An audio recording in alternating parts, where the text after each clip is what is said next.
Bismillahirrahmanirrahim. Assalamu alaikum to all of you. Hope so you all are fine. Welcome to my channel Aim Azert Achieve. First of all, I would like to request you all, please, if you are new to my channel, please like, share and subscribe to my channel.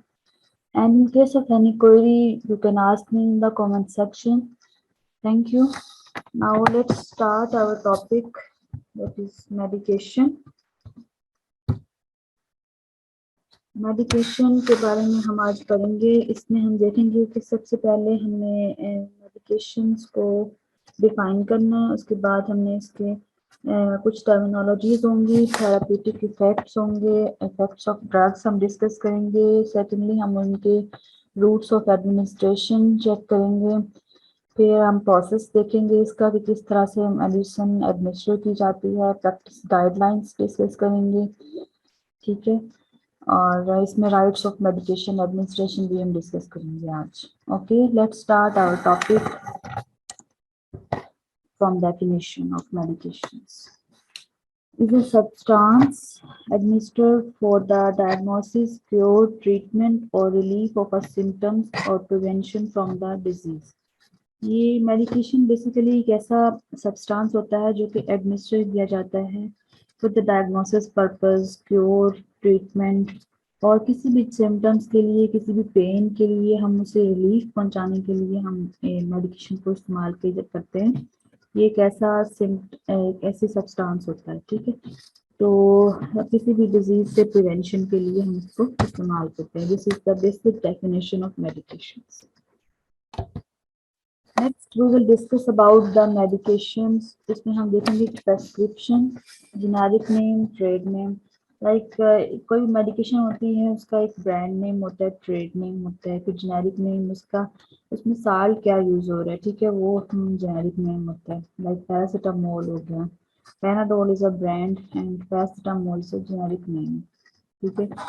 और prescription की definition हम देखें तो उसमें ये कहते हैं कि the written direction for the preparation and administration of a drug।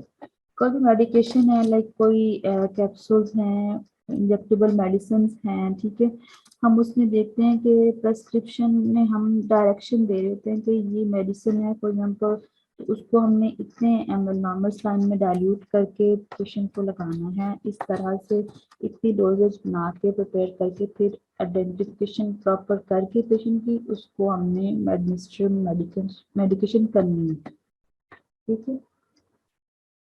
तो ये होगी प्रेस्क्रिप्शन के बारे में हमने बात करनी। देन नेक्स्ट हम जाते हैं इफेक्ट्स ऑफ ड्रग्स की तरफ। इफेक्ट्स ऑफ ड्रग्स होते हैं थेराप्यूटिक इफेक्ट्स होते हैं जो कि डिजायर्ड इफेक्ट्स होते हैं, ठीक है। इसके अलावा साइड इफेक्ट्स होते हैं जो कि हम नेक्स्ट डिस्कस करेंगे। Therapeutic effects like desired effects हम डिस्कस करेंगे। इसमें प्राइमरी इफेक्ट होता है, that is the reason that drug is prescribe, जिसकी वजह से हमने एक ड्रग को प्रेस्क्राइब किया। तो प्राइमरी इफेक्ट कैसा है इसका, थेराप्यूटिक यूजेस कैसे हैं, डिजायर्ड इफेक्ट इसका क्या आ रहा है। फॉर एग्जाम्पल डायजेपाम जो होती है मेडिकेशन हमारे पास, वो रिलीफ फ्रॉम एंजाइटी, एंजाइटी से रिलीफ करवाती है हमें डायजेपाम। दिस इज इसका ये इसका डिजायर्ड इफेक्ट है। नेक्स्ट हम इसमें देखेंगे कि साइड इफेक्ट्स क्या होते हैं, एडवर्स इफेक्ट्स क्या होते हैं। ये सेकेंडरी इफेक्ट होता है, प्रेडिक्टेबल और यूजुअली हार्मलेस। लाइक इसमें एग्जांपल देते हैं डिजिटैलिस। डिजिटैलिस जो मेडिकेशन होती है increases strength of myocardial contractions, myocardial contractions की स्ट्रेंथ को बढ़ा देती है। और and have nausea, vomiting side effects. Nausea, vomiting like GI upset, gastrointestinal tract हमें इसमें अपसेट हो जाता है, दिस इज साइड इफेक्ट्स। और इसमें दो टर्मिनोलॉजीज और होती हैं, लाइक ड्रग टॉक्सिसिटी और ड्रग एलर्जी। ड्रग टॉक्सिसिटी में आता है कि जो हम मेडिकेशन लेते हैं ओवर डोजेज ले लेते हैं, ओवरडोज में तो वो ड्रग टॉक्सिक काज करती है, ठीक है। ड्रग एलर्जीज होती हैं, लाइक कोई भी मेडिकेशन हमने ली फर्स्ट टाइम वो बॉडी के अंदर जब जाती है तो एंटीजन कोई भी जिस्म के अंदर जाता है तो हमारा जिस्म क्या करता है, उसके खिलाफ एंटीबॉडीज प्रोड्यूस करता है, जिसकी वजह से हमें उस ड्रग से एलर्जी हो जाती है। इसलिए मेडिकेशन को, कोई भी एंटीबायोटिक हम लगाते हैं तो फर्स्ट ऑफ ऑल हमने उसकी टेस्ट डोज लगानी होती है, लाइक चेक करने के लिए कि ये पेशेंट को एलर्जिक ना हो। ठीक है, ओके। अब नेक्स्ट चलते हैं मेडिकेशन के रूट्स की तरफ। ये रूट्स हमारे पास कितने अवेलेबल होते हैं क्लिनिकल साइट्स पे। मेडिकेशन हम ओरल दे सकते हैं, इंट्रावेनस दे सकते हैं, sublingual, rectal, topical, transdermal, next subcutaneous, intramuscular, intradermal और इनहेलेशन। ये सारे हमारे पास रूट्स होते हैं जिनके थ्रू हम मेडिकेशन को एडमिनिस्टर कर सकते हैं। ठीक है, डिफरेंट मेडिकेशन को डिफरेंट रूट्स के हिसाब से प्रेस्क्रिप्शन के अकॉर्डिंग हमने एडमिनिस्टर करना होता है, तो इस हिसाब से फॉलो किए जाते हैं। हम नेक्स्ट देखेंगे कि इसका प्रोसेस क्या होता है मेडिकेशन को। लाइक पिक्चर में आप देख सकते हैं कि plan, do, check and act. सबसे पहले प्लानिंग की जाती है, उसके बाद उसको वर्किंग में लाया जाता है कि डू हम काम कर रहे हैं। ठीक है, चेक करके मेडिकेशन को double check, triple check, policy से चेक करके side effects, harmful effects, therapeutic effects सारा कुछ देख के उसको हमने पेशेंट को लगाना है। ठीक है, प्रोसेस में हमारे पास होता है identify the client. First of all identification is very important. ठीक है, आइडेंटिफाई कर लिया, देन सेकेंडली हम इन्फॉर्म द क्लाइंट, क्लाइंट को इन्फॉर्म करेंगे। Okay, next administer the drug, administer कर दी drug, provide adjunctive interventions as indicated, record the drug administration. ये बहुत इंपॉर्टेंट होता है रिकॉर्डेशन, हर चीज़ की डॉक्यूमेंटेशन बहुत इंपॉर्टेंट होती है। लाइक हमने पेशेंट को आइडेंटिफाई किया, उसको इन्फॉर्म किया, मेडिकेशन एडमिनिस्टर की, उसको एडजंक्टिव इंटरवेंशंस प्रोवाइड की, उसके बाद हमने उसको आके फाइल में उसकी मेंशन कर दिया कि हमने उसको ये ड्रग इतने टाइम पे लगा दी। Okay, check before administration. Administration से पहले हमने चेक करनी होती है medication, triple check policy is followed. Triple check policy में आता है कि मेडिकेशन का फर्स्ट ऑफ ऑल हम मेडिकेशन को देखते हैं, उसका नेम से वेरीफाई करते हैं। ठीक है, देन हम उसकी एक्सपायरी डेट देखते हैं कि पेशेंट की मेडिकेशन एक्सपायर तो नहीं है, उसकी डोजेज, रूट, एडमिनिस्ट्रेशन, प्रेस्क्रिप्शन में देख के सारा कुछ मेडिकेशन प्रिपेयर करते हैं। देन कोई सेकंड स्टाफ आता है, वो भी हमारे पास वेरीफाई करता है, डबल चेक करता है कि कोई और हमारे पास अगर अवेलेबल है, तो ट्रिपल चेक पॉलिसी फॉलो की जाती है यूजुअली। ठीक है, कि किसी भी पेशेंट को कोई रॉन्ग मेडिकेशन एडमिनिस्टर ना हो जाए, ये मेडिकेशन एरर्स से मिनिमाइज करने के लिए, उनसे बचने के लिए हमने ये पॉलिसीज बनाई हुई है कि ट्रिपल चेक पॉलिसी फॉलो की जाती है। ठीक है, कि पेशेंट को जाके आइडेंटिफाई करना है कि इसी पेशेंट की मेडिकेशन है और उसको लगाने से पहले भी चेक करें। ठीक है, एक ही रूट से जानी है। कोई इंट्रावेनस मेडिकेशन हम इंट्रामस्कुलर लगा दें तो ये रॉन्ग वे है। ठीक है, पेशेंट इसमें सफ़र करेगा। Okay, this is very important policy कि हम इसे ट्रिपल चेक करें। ओके, नेक्स्ट हम आते हैं कि राइट्स ऑफ मेडिकेशन एडमिनिस्ट्रेशन की तरफ। में हमारे पास 10 राइट्स होते हैं। First of all right medication, right dose, right time, right route, right client. सबसे पहले हमारे पास राइट मेडिकेशन होना चाहिए, मेडिकेशन को चेक करेंगे, फिर राइट डोज की प्रेस्क्रिप्शन देखेंगे कि डॉक्टर ने इसे किस तरह से प्रेस्क्राइब किया हुआ है, राइट डोज देख ली, right time, right route, right client. Next right education, patient की काउंसलिंग हम करते हैं, जैसे राइट एजुकेशन प्रोवाइड करते हैं उसके डायग्नोसिस के अकॉर्डिंग। राइट डॉक्यूमेंटेशन, हमने पेशेंट को मेडिकेशन एडमिनिस्टर कर ली, उसके बाद हमने डॉक्यूमेंटेशन भी करनी है लाजमी इसकी। राइट टू रिफ्यूज, ये पेशेंट का एक इम्पोर्टेंट राइट है कि वो हमारे साथ कहीं भी सैम्पलिंग से किसी मेडिकेशन को लेने से इनकार कर सकते हैं। देन हम उसे काउंसलिंग से या कैसे उसको बता के कि आपके लिए बेनिफिशियल है ये मेडिकेशन, ठीक है, आप लें, तो हम उसे काउंसिल कर सकते हैं।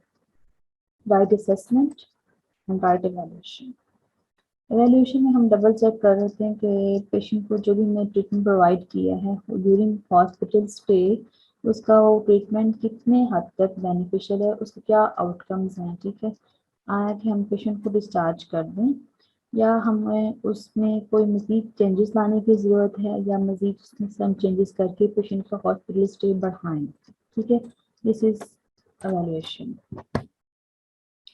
देन हम डिस्कस करेंगे कि प्रैक्टिस गाइडलाइंस क्या होते हैं हमारे पास। जो हम हॉस्पिटल साइड में वर्क कर रहे होते हैं, सबसे ज़्यादा वर्क कर रहे होते हैं, नर्सिंग स्टाफ होते हैं 24 आवर्ली जो पेशेंट के साथ अवेलेबल होते हैं। ठीक है, तो उसमें नर्सिंग को क्या क्या ऐसी चीज़ें हैं, गाइडलाइंस हैं जो कि उनको अपनी प्रैक्टिस में लानी चाहिए। ठीक है, nurses who administer medications are responsible for their own actions. Nursing staff जो हमारे पास है जो कि मेडिकेशन एडमिनिस्टर करने गया है पेशेंट को, सिर्फ मेडिकेशन के बारे में पता होना चाहिए, अपने एक्शन के बारे में, मैंने मेडिकेशन लगाई है तो मैं इसकी जवाबदेह हूँ, रिस्पॉन्सिबल हूँ, जिम्मेदार हूँ। ठीक है, next, be knowledgeable about the medication you administer.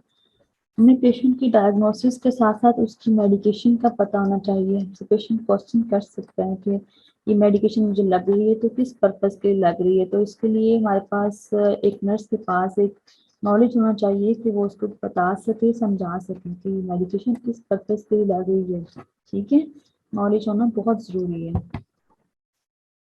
Third हमारे पास आता है कि do not use liquid medications that are cloudy और हैव चेंज्ड कलर। अब इसमें ये बात होती है कि फॉर एग्जांपल कोई मेडिकेशन आपने डिस्पेंस करवाई फार्मेसी से, उसके बाद आपने नॉर्मल साइन में पाउडर फॉर्म में वो इंजेक्शन है, आपने इसे नॉर्मल साइन में डाइल्यूट किया है। ठीक है, थोड़ी देर बाद उसका कलर चेंज हो जाता है, फॉर एग्जांपल येलोइश हो जाती है या क्लाउडी कलर हो जाता है। ठीक है, तो आपने उसे पेशेंट पे रीयूज नहीं करना, आपने जैसे उसे नॉर्मल टाइम में डाइल्यूट किया फौरन पेशेंट को लगा दें। ठीक है, एज कम उसका वेट करें और उसका कलर चेंज हो, पेशेंट के लिए वो हार्मफुल हो सकता है। ठीक है, ये प्रैक्टिस में लाना बहुत ज़रूरी है ये चीज़। देन हम आगे देखते हैं, calculate the drug dosages accurately और चेक डबल योर कैलकुलेशंस। मतलब अपनी कैलकुलेशंस को प्रॉपरली एक पेशेंट की डोजेज निकालनी है, जो प्रॉपर फार्मूला यूज करके आपने इसकी डोजेज निकालनी है और अपनी डोजेज को, अपनी कैलकुलेशंस को डबल चेक करना ना भूलें। Okay, before administering medications, identify the crime correctly. Identification bracelets, like patient को आईडी बैंड पहनाया जाता है तो हमने उससे या उसकी नेम प्लेट से वेरीफाई करना होता है कि पेशेंट वही पेशेंट है जिसको हमने मेडिकेशन एडमिनिस्ट्रेट करनी है। Identification is the main and common step regarding their practice. Next, do not leave the medications at patient's bedside with certain exceptions like nitroglycerin and cough syrup kits. Patient के bed side पे हमने कोई medications नहीं छोड़नी extra. ठीक है, patient के जो भी यूज़ की मेडिकेशन है वो हमने एडमिनिस्टर कर दी, ऑरल मेडिकेशंस कैप्सूल्स हैं वो उसने ले ली।